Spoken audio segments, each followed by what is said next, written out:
Hello बच्चों, आज के वीडियो में हम लोग पढ़ेंगे how to determine molecular formula and empirical formula. फिर उसके बाद पढ़ेंगे परसेंटेज कंपोजिशन क्या होता है और कैसे निकालते हैं। सबसे पहले हम लोग डिस्कस करते हैं about molecular formula. Molecular formula क्या होता है, इसे आप लोग कैसे बता सकते हैं। जैसे मान लीजिए कि मैं आप लोगों के सामने कहता हूँ कि ये कंपाउंड का कोई एक फॉर्मूला है CH4, तो आप लोग कहेंगे सर ये मीथेन है। हाँ, लेकिन CH4 मीथेन है ये कहने से अच्छा है हम लोग ये नहीं कह सकते क्या कि CH4 मीथेन का मॉलिक्यूलर फार्मूला हो गया, राइट। सिमिलरली पानी का मॉलिक्यूलर फार्मूला क्या देते हैं, H2O, कि हम लोगों को पता है। तो फिर मॉलिक्यूलर फार्मूले को हम लोग कैसे डिफाइन कर सकते हैं, तो सर हम लोग ऐसे बता सकते हैं मॉलिक्यूलर फार्मूला मतलब ऐसा फार्मूला जो हमें ये बताता है कि पर्टिकुलर मॉलिक्यूल में पर्टिकुलर एलिमेंट्स के कितने एटम प्रेजेंट हैं। जैसे मीथेन के एक मॉलिक्यूल में एक एटम कार्बन का है और 4 एटम किसके हैं, हाइड्रोजन के हैं। तो ये क्या हो गया, मॉलिक्यूलर फार्मूला हो गया। देन मॉलिक्यूलर फार्मूले के बाद हमें जो दूसरा कंसेप्ट पढ़ना है that is called as empirical formula. अब एम्पिरिकल फार्मूला क्या होता है, जरा इसकी तरफ ध्यान दीजिए। द स्मॉलेस्ट रेशियो ये भी होना चाहिए होल नंबर्स में, राइट, होल नंबर में। The smallest ratio of atoms of each elements present in the molecule of a compound, इसे हम लोग कहते हैं एम्पिरिकल फार्मूला। इसे समझते हैं, ये पहले समझ लेते हैं कि होता क्या है। मैंने बस इतना लिखा है द स्मॉलेस्ट रेशियो और सिंपलेस्ट रेशियो। स्मॉलेस्ट की जगह हम लोग ये वाला वर्ड ज़्यादा यूज़ करते हैं, the simplest ratio of atoms of each element, हर एक एलिमेंट के जो एटम्स है किस में, present in the molecule of a compound. मतलब ये कि सपोज करिए कि मैं C6H6 ये लिखता हूँ, तो आप लोग बता सकते हैं कि सर ये बेंजीन का मॉलिक्यूलर फार्मूला है। जी हाँ। अब बेंजीन के एक मॉलिक्यूल के अंदर 6 कार्बन है, 6 हाइड्रोजन है, तो यहाँ पर सिर्फ कार्बन और हाइड्रोजन है और इन दोनों का रेशियो कितना आ रहा है, 6:6 का। क्या हम लोग इसे और भी सिंप्लीफाई कर सकते हैं? हाँ सर, इन दोनों में अगर हम लोग रेशियो निकालते हैं तो 1:1 सबसे छोटा आएगा, तो ये क्या बन जाएगा, CH। तो ये जो CH है ये CH एम्पिरिकल फार्मूला बन जाएगा किसका, बेंजीन का। तो एम्पिरिकल फार्मूला क्या होता है, it is the simplest ratio of atoms of each elements present in the molecule of a compound.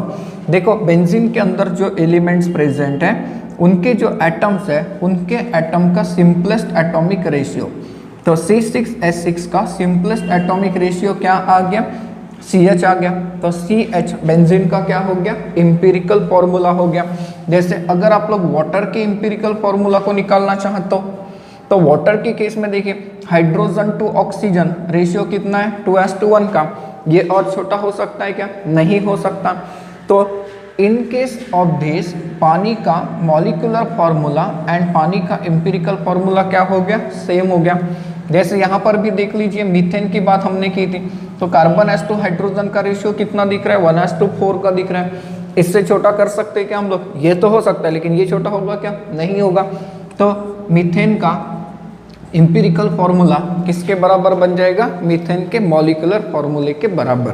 तो यहाँ पर एक चीज़ आप लोग समझ रहे हैं कि एम्पिरिकल फार्मूला मतलब क्या होता है। तो सर मॉलिक्यूल के अंदर अलग अलग एलिमेंट्स के एटम्स हैं, हाँ, उन एटम्स के बीच में जो सिंपलेस्ट रेशियो होता है उसी रेशियो को हम लोग क्या कहते हैं, एम्पिरिकल फार्मूला कहते हैं। तो आप चलते हैं determination of empirical formula and molecular फार्मूले की तरफ।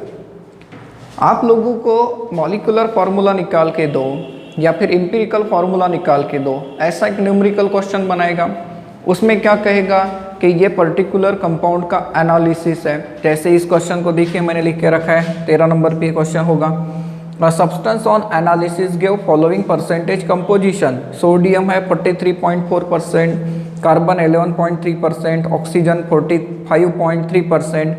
Calculate the empirical formula of the compound, और ब्रैकेट में दिया है एटॉमिक वेट, सोडियम का 23, कार्बन का 12, ऑक्सीजन का 16। तो इसके लिए हमें कोई ना कोई रूल्स को फॉलो करना पड़ेगा, तब जाके ये सॉल्व होगा, बराबर है। तो molecular formula and empirical formula निकालने के लिए हमारे पास कुछ रूल्स होते हैं। देखते हैं इसमें रूल्स क्या कहते हैं। सबसे पहला रूल हमें ये समझाता है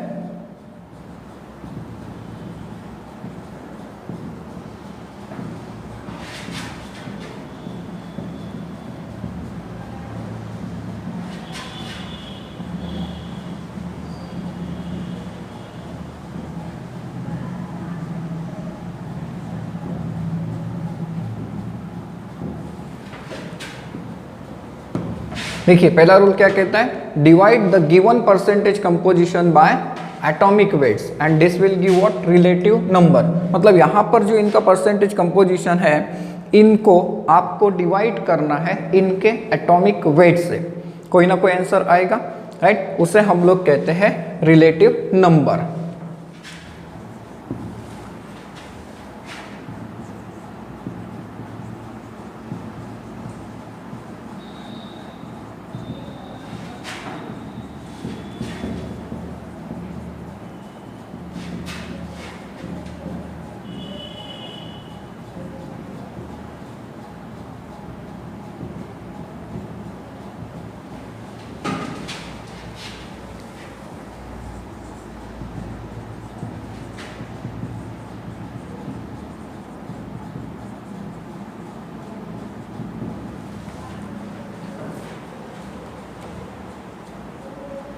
देन उसके बाद सेकेंड वाला रूल क्या कहता है, पहले रूल को क्लियर है। पहला rule, divide given percentage composition by atomic weights.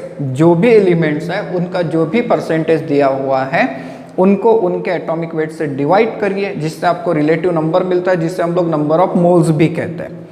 Then second step में हमें क्या करना होता है कि जो रिलेटिव नंबर आपके पास आया हुआ है उसमें से सबसे छोटी वाली वैल्यू लीजिए और उस वैल्यू के साथ सबको डिवाइड कराइए, क्योंकि आप लोगों के पास अलग अलग एलिमेंट्स हैं तो सबका रिलेटिव नंबर अलग अलग आएगा। तो जो सबसे छोटा वाला वैल्यू होगा रिलेटिव नंबर का उसे लीजिए और बाकी सारे वैल्यूज को उससे डिवाइड कर दीजिए। ऐसा करने से क्या हो जाता है, आपको मिल जाता है सिंपलेस्ट रेशियो। देखिए आपको क्या मिलेगा, सिंपलेस्ट रेशियो मिलेगा। नाउ इफ, यहाँ पर कंडीशन है कि if the simplest ratio is not whole number, अगर ये होल नंबर में नहीं है, देन मल्टीप्लाई इट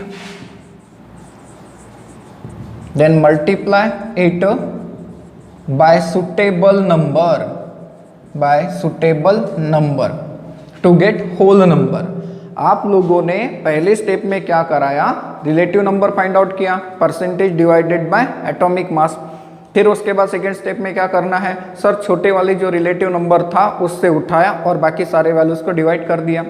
ऐसा करने से आपको सिंपलेस्ट रेशियो मिला। लेकिन वो सिंपलेस्ट रेशियो अगर होल नंबर नहीं है तो ऐसे केस में आप लोग उसे सुटेबल नंबर से मल्टीप्लाई करिए ताकि वो क्या हो जाए, होल नंबर में आ जाए। जैसे मान लीजिए मेरे पास कई एलिमेंट्स का रेशियो ऐसा आता है 1:1.5:1। क्या ये होल नंबर रेशियो है क्या? नहीं, ये फ्रैक्शन है।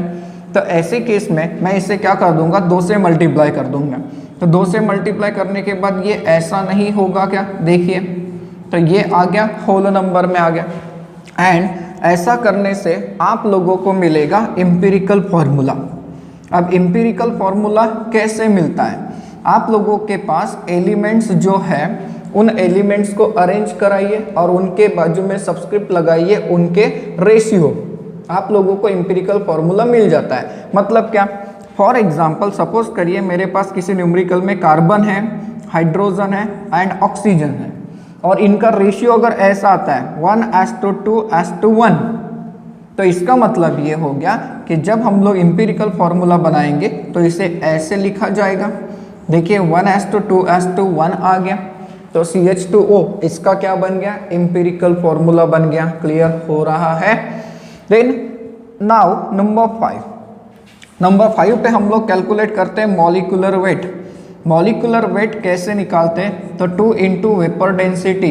कई बार न्यूमेरिकल में वेपर डेंसिटी गिवन होती है, आप लोगों को मॉलिक्यूलर वेट निकालना होता है एंड इसका इस्तेमाल करके फिर हम लोग निकालते हैं मॉलिक्यूलर फॉर्मूला। अब molecular formula is equal to क्या होता है, तो इज इक्वल टू होता है molar mass into empirical formula. ये हम लोगों ने यहाँ तक डिटरमाइन कर लिया, empirical formula and divided by empirical formula mass. Empirical formula mass होता है। तो सर यहाँ एक नया कंसेप्ट आ गया कि एम्पिरिकल फॉर्मूला मास क्या हो गया। ठीक है, जैसे देखिए इस एग्जांपल में मैंने कहा है कि मेरे पास कोई भी कंपाउंड होगा XYZ, उसका एम्पिरिकल फॉर्मूला क्या आ गया, CH2O। तो इसका एम्पिरिकल फॉर्मूला मास मतलब क्या, तो ये एम्पिरिकल फॉर्मूला है, इसके अंदर जो एलिमेंट्स है उनके एटॉमिक वेट का सम कराइए, आपको एम्पिरिकल फॉर्मूला मास मिलता है। जैसे कार्बन का एटॉमिक वेट कितना होता है 12, एक हाइड्रोजन का 1, तो 2 हाइड्रोजन का कितना हो गया 2, ऑक्सीजन का कितना होता है 16। तो यहाँ पर अगर आप लोग आंसर देखें तो ये आंसर कितना आ रहा है 30 आ रहा है। तो 30 ये क्या हो गया, इसका एम्पिरिकल फॉर्मूला मास हो गया। फिर से एक दूसरा एग्जांपल लेकर देखो, बेंजीन का मॉलिक्यूलर फॉर्मूला आपने पढ़ा है C6H6 एंड बेंजीन का एम्पिरिकल फॉर्मूला क्या आता है CH। तो बेंजीन का एम्पिरिकल फॉर्मूला मास कितना होगा, तो सर ये होगा 12 + 1 दैट इज 13 होगा, ये हो जाएगा 13। तो ये है एम्पिरिकल फॉर्मूला मास निकालने का तरीका। एंड यहाँ सबसे इंपॉर्टेंट चीज एक होती है जिसे मैं नंबर 7 दे रहा हूँ, दैट इज नोट, और वो है परसेंटेज ऑफ ऑक्सीजन।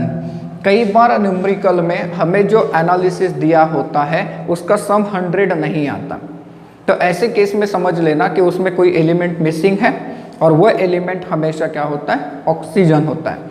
तो परसेंटेज ऑफ ऑक्सीजन हम लोग कैसे निकालते हैं, तो percentage of oxygen is equal to हम लोग लेते हैं 100 minus sum of percentage of all elements, सारे के सारे एलिमेंट के जो परसेंटेज हैं उनका सम करिए और उन्हें 100 में से सब्सट्रैक्ट करिए, ये हो जाएगा परसेंटेज ऑफ ऑक्सीजन। अब जरा सोचिए, पूरा क्विक रिव्यू लेते हैं, पूरे रूल्स अप्लाई करेंगे, एम्पिरिकल फॉर्मूला मिल जाएगा। पहला रूल क्या कहता है कि जो भी कंपोजिशन गिवन है उसे उनके एटॉमिक वेट से डिवाइड करिए, क्लियर हो रहा है। फिर सेकेंड केस में जो भी रिलेटिव नंबर आपके पास आया उसमें से छोटी वाली वैल्यू उठाइए और बाकी सारे वैल्यूज को डिवाइड करिए, आपको मिलेगा सिंपलेस्ट रेशियो। अगर सिंपलेस्ट रेशियो होल नंबर आता है तो एम्पिरिकल फॉर्मूला मिल जाएगा, लेकिन सिंपलेस्ट रेशियो होल नंबर नहीं आता है तो उसे सुटेबल नंबर से मल्टीप्लाई करिए, आप लोगों को एम्पिरिकल फॉर्मूला मिल जाता है, बराबर है। देन उसके बाद मॉलिक्यूलर वेट कैसे निकालते हैं, वेपर डेंसिटी को 2 से मल्टीप्लाई कराइए एंड मॉलिक्यूलर फॉर्मूला निकालना है तो आपको फॉर्मूला यूज करना है, that is molecular mass into empirical formula divided by empirical formula mass. And most important, अगर कभी परसेंटेज का सम 100 नहीं हुआ तो उसमें ऑक्सीजन की क्वांटिटी होगी और वो कैसे निकालते हैं, 100 minus sum of percentage of all the elements. कैसे होगा देखते हैं, चलो ये वाला न्यूमेरिकल सॉल्व करते हैं हम लोग बाय अप्लाइंग दीज रूल्स। अब एक चीज की तरफ ध्यान दीजिए, जनरली ये जो न्यूमेरिकल्स होते हैं इसे हम लोग एक टेबुलर फॉर्म में सॉल्व करते हैं ताकि बहुत ही इजीली वो सॉल्व हो जाए। इसमें आप लोग कौन कौन से टेबल कौन कौन से कॉलम यूज करेंगे, देखिए सबसे पहले तो एलिमेंट, ये कहाँ से मिलेंगे, न्यूमेरिकल में से मिलेंगे। फिर इनके परसेंटेज कंपोजिशन, ये कहाँ पर है, न्यूमेरिकल में, दोनों वैल्यूज है। देखो कैसे, इस न्यूमेरिकल में क्या कह रहा है, A substance on analysis gave the following percentage composition.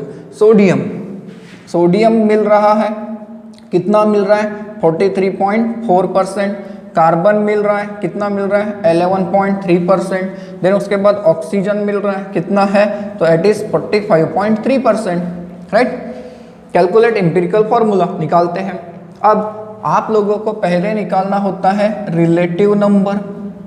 Relative number अगर मिल जाए तो उसके बाद आप लोगों को मिलेगा simplest ratio and simplest ratio के बाद आप लोग क्या निकाल सकते हैं, एम्पिरिकल फॉर्मूला।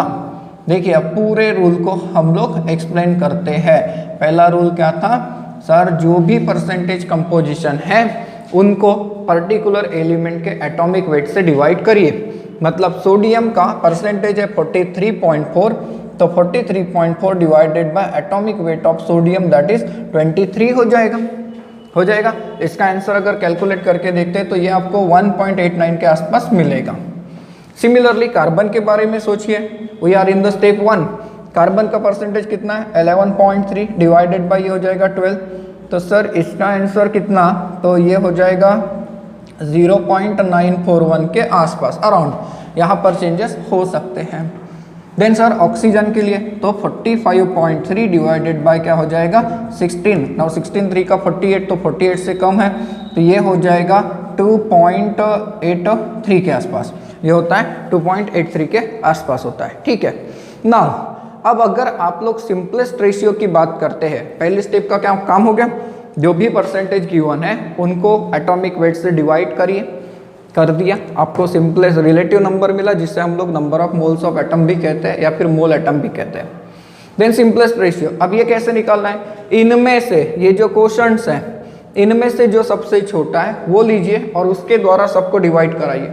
यहाँ पे सबसे छोटा कौन है 0.941, तो 1.89 divided by 0.941, 0.941 divided by 0.941 and 2.83 divided by 0.941, ये तो 1 होगा, ये ऐसा हर बार होगा क्योंकि किसी भी वैल्यू को उसी से डिवाइड करिए आंसर क्या आ जाएगा 1 आएगा।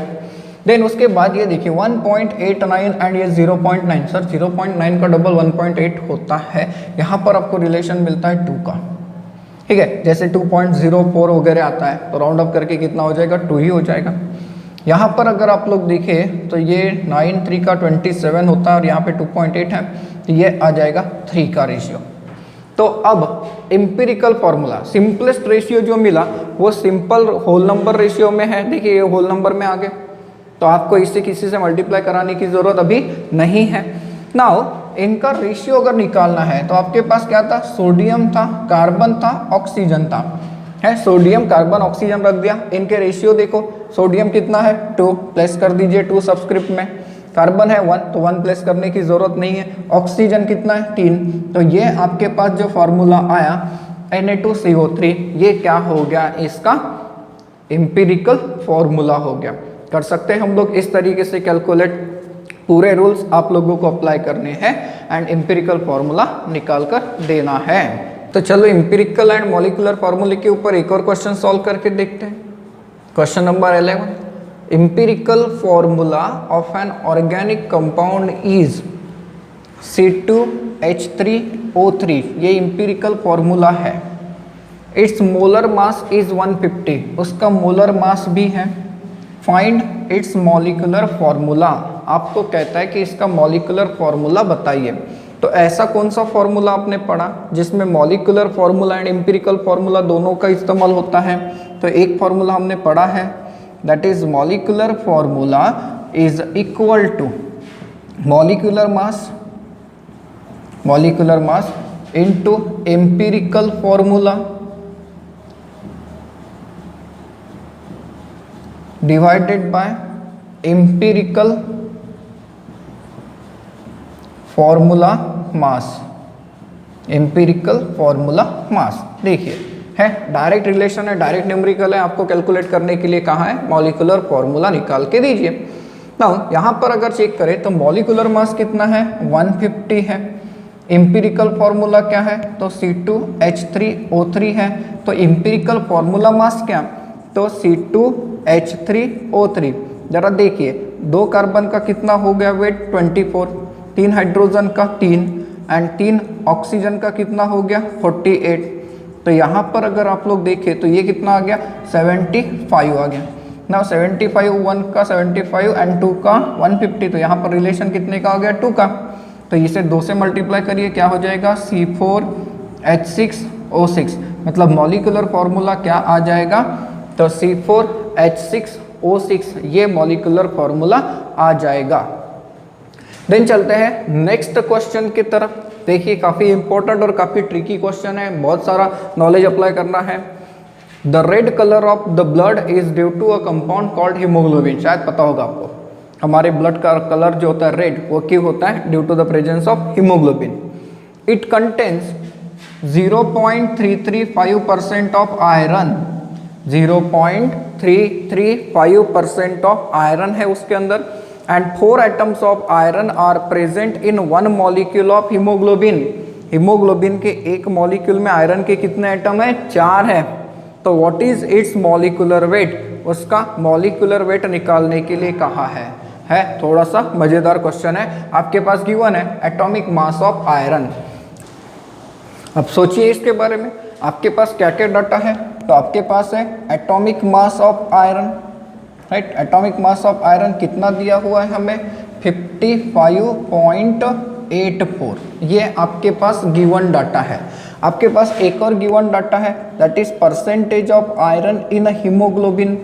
हीमोग्लोबिन में आयरन का परसेंटेज कितना है? तो कितना है? 0.335% है, बराबर है। हीमोग्लोबिन में आयरन का जो परसेंटेज है वो कितना है? 0.335%। Now 1 molecule of haemoglobin, that is 1 mole. 1 mole of haemoglobin, haemoglobin के 1 मोल में 4 आयरन के एटम्स है, 4 Fe एटम्स, ऐसा न्यूमेरिकल में ही लिखा है। 4 atoms of iron are present in 1 molecule of haemoglobin. तो जरा सोचिए, एक atom of iron, 1 atom of iron is equal to कितना एटॉमिक वेट है? 55.84 gram, right. So therefore 4 atom का वेट कितना होगा? तो 4 atom of iron is equal to 4 into 55.84, that is ये आता है 223.36 ग्राम। मतलब ये कि अगर हीमोग्लोबिन के एक मॉलिक्यूल में 4 आयरन के एटम है तो 1 मोल के अंदर आयरन का मास कितना हो गया? 223.36 ग्राम। अब आपके पास 0.335% है किसका? 0.33% of Fe of iron present in 100 gram, 100 gram of haemoglobin. 100 gram haemoglobin के अंदर कितना आयरन प्रेजेंट है? तो 0.335%। मतलब क्या? 100 ग्राम हीमोग्लोबिन के अंदर 0.335% ऑफ द आयरन प्रेजेंट है। तो जरा सोचिए, आपके पास आयरन का टोटल मास कितना आ गया? 23.36 ग्राम। तो इतना 1 मोल के अंदर हो गया ना, क्योंकि 1 मोल के अंदर 4 आयरन के एटम है, ऐसा कहता है। तो इतना ग्राम आयरन होने के लिए कितना हीमोग्लोबिन चाहिए? तो 1 मोल चाहिए। मतलब कितना वेट चाहिए जरा सोचिए।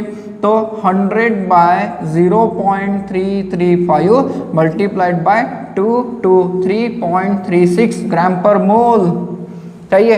इसका आंसर कैलकुलेट करिए तो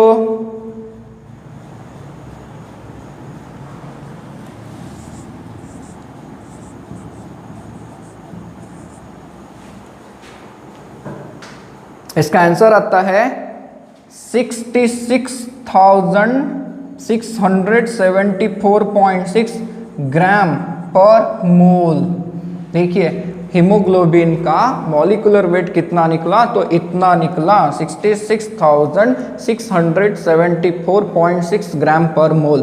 थोड़ा सा ट्रिकी न्यूमेरिकल है ये। अब देखिए क्वेश्चन नंबर 14 क्या कह रहा है कि assuming the atomic weight of metal M to be 56, किसी एक मेटल का जिसे हमने रिप्रेजेंट किया M, उसका एटॉमिक वेट कितना है? 56।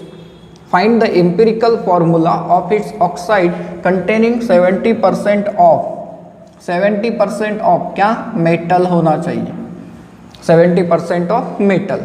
अब जरा सोचो, आप लोगों के पास 70% मेटल है, मतलब मेटल का जो परसेंटेज है that is percentage of M 70 है। तो सर परसेंटेज ऑफ ऑक्सीजन कितना होगा? ये सोचने वाली बात है। तो पहले ऑक्साइड क्या होता है? मेटल का ऑक्साइड मतलब क्या? मेटल एंड ऑक्सीजन की रिएक्शन से बनने वाला कंपाउंड। उसमें मेटल है और ऑक्सीजन है। अब मेटल कितना परसेंट है 70, तो ऑक्सीजन कितना होगा obviously 100 minus 70 that is 30 percentage. आगे एटॉमिक वेट्स हमारे पास है, हम लोग एम्पिरिकल फॉर्मूला निकाल सकते हैं। कैसे, तो एक छोटा सा टेबल बनाते हैं। पहले हमें पता है हम लोग एलिमेंट्स लेंगे, फिर परसेंटेज लेंगे, फिर रिलेटिव नंबर्स को निकालेंगे, फिर क्या करेंगे सिंपलेस्ट रेशियो को निकालेंगे, एंड सिंपलेस्ट रेशियो के बाद हम लोग क्या निकालेंगे एम्पिरिकल फॉर्मूला निकाल देंगे, एम्पिरिकल फॉर्मूला। अब सोचिए आप लोग, आपके पास एलिमेंट में मेटल M है जिसका परसेंटेज है 70, दूसरा एलिमेंट है ऑक्सीजन जिसका परसेंटेज है 30। रिलेटिव नंबर कैसे निकालते हैं, percentage given by atomic weight. तो यहाँ पर देखिए 70 अपॉन क्या आएगा 56 आएगा 70 अपॉन 56। इसका आंसर अगर आप लोग देखते हैं तो ये नियर अबाउट 1.25 आ जाता है। अब ऑक्सीजन की बात करें तो 30 डिवाइडेड बाय कितना लेंगे 16, ये आपको पता होना चाहिए, ये 2 के ऊपर नहीं जा रहा है, ये होता है 1.87 के आसपास होता है, राइट। अब सिंपलेस्ट रेशियो निकालने के लिए क्या यूज़ करते हैं सर, जो छोटा वाला रिलेटिव नंबर है उसे लेकर सबको डिवाइड करते हैं। यहाँ पे छोटा वाला क्या है 1.25, तो 1.25 डिवाइडेड बाय 1.25 ये कितना हो जाएगा 1 हो जाएगा। 1.87 डिवाइडेड बाय 1.25 ये पूरी तरीके से 2 नहीं है और ये सिंपली 1 भी नहीं आता, ये आता है 1.5। अब सिंपलेस्ट रेशियो 1 एंड 1.5 है, ऐसा चलेगा क्या, नहीं, होल नंबर में चाहिए था, याद करो। तो इसे होल नंबर में लाने के लिए सुटेबल नंबर से मल्टीप्लाई करके देखो, इसे 2 से मल्टीप्लाई करके देखो पहले, तो इसे 2 से मल्टीप्लाई करेंगे तो ये कितना हो जाएगा 3, इसे 2 से मल्टीप्लाई करेंगे तो ये कितना हो जाएगा 2। अब ये 2 एंड 3 ये होल नंबर रेशियो में आ गए। तो इंपिरिकल फॉर्मूले में आपके पास क्या है मेटल और ऑक्सीजन, एंड इनके सिंपल कोएफिशिएंट्स क्या आ गए, तो मेटल कितना 2 एंड ऑक्सीजन कितना आ गया 3, तो देयरफॉर इंपिरिकल फॉर्मूला क्या बन जाएगा M2O3 बन जाएगा, होगा ऐसे।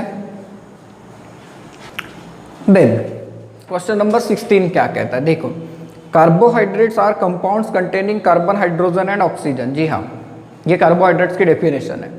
And when heated in the absence of air these compounds decompose to give carbon and water. इन्हें डिकम्पोज करने से क्या मिलता है कार्बन एंड वाटर मिलता है। If 310 gram of a carbohydrate leave और residue of 124 gram of carbon, मतलब 310 ग्राम कार्बोहाइड्रेट है और उसे हीट करने से कार्बन कितना बचता है 124 gram on heating in absence of air. तो what is the empirical formula of this carbohydrate, तो इंपिरिकल फॉर्मूला निकालना है। अब we know that empirical formula अगर निकालना है तो हम लोग कैसे लेते हैं, पहला तो कॉलम बनाएंगे एलिमेंट का, फिर उनके बाद परसेंटेज कंपोजिशन, फिर उसके बाद क्या निकालते हैं रिलेटिव नंबर, ठीक है रिलेटिव नंबर है। देन उसके बाद क्या लेते हैं सिंपलेस्ट रेशियो लेते हैं, एंड एक बार अगर सिंपलेस्ट रेशियो मिल जाएगा तो ऐसे केस में आप लोग क्या निकाल सकते हो एम्पिरिकल फॉर्मूला, ठीक है। अब देखिए कार्बोहाइड्रेट्स में कौन कौन प्रेजेंट है, carbon hydrogen and oxygen, carbon hydrogen and oxygen, लेकिन कौन कितनी क्वांटिटी में है ये आपके पास नहीं है, आपके पास है सिर्फ कार्बन का अमाउंट। देखिए कितना है 124 है सर, यहाँ पे परसेंट में से नहीं लिया, हाँ तो टोटल कितना है 310 ग्राम, उसमें इतना क्या है कार्बन है। लेकिन सर जरा सोचिए अगर आप लोगों के पास carbon that is mass of carbon residue, mass of carbon residue की अगर बात करें तो ये गिवन है कितना 124। देन उसके बाद आपके पास मास ऑफ कार्बोहाइड्रेट भी तो है, कितना कार्बोहाइड्रेट है जरा सोचिए तो 310 ग्राम। इसे हीट करने से क्या मिलने वाला है कार्बन एंड वाटर, कार्बन इतना मिला तो वाटर कितना, so therefore mass of water, तो मास ऑफ वाटर कितना हो जाएगा that is mass of carbohydrate, mass of carbohydrate minus mass of carbon, mass of carbon, तो 310 माइनस 124, देखिए तो जरा कितना हो जाएगा ये,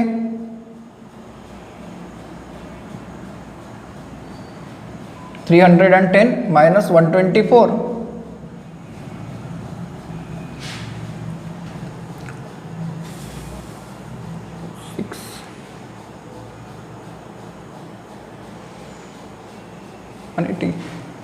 186, राइट। ये हो जाएगा 186 ग्राम। अब आपके पास पानी के लिए और क्या इक्वेशंस आते हैं, देखिए पानी का मॉलिक्यूलर वेट कितना होता है 18 ग्राम, तो 18 gram H2O is equal to 2 gram hydrogen होता है।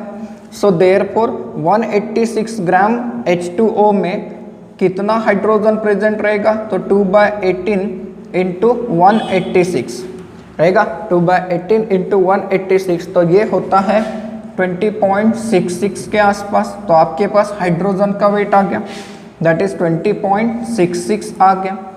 देन उसके बाद अगर ऑक्सीजन को देखें तो यू विल ऑब्जर्व कि 18 ग्राम H2O के अंदर 16 ग्राम ऑक्सीजन होता है कि नहीं होता है। सो देयरफॉर सर 186 ग्राम H2O के अंदर कितना रहेगा, तो 16/18 मल्टीप्लाइड बाय 186।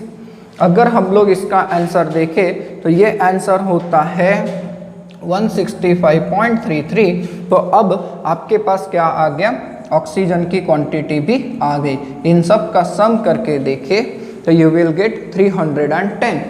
ठीक है, नाउ रिलेटिव नंबर कैसे निकालते हैं, तो सर जो भी अमाउंट गिवन है डिवाइडेड बाय एटॉमिक वेट, तो कार्बन का ये होता है तो ये आएगा 10.33 के आसपास।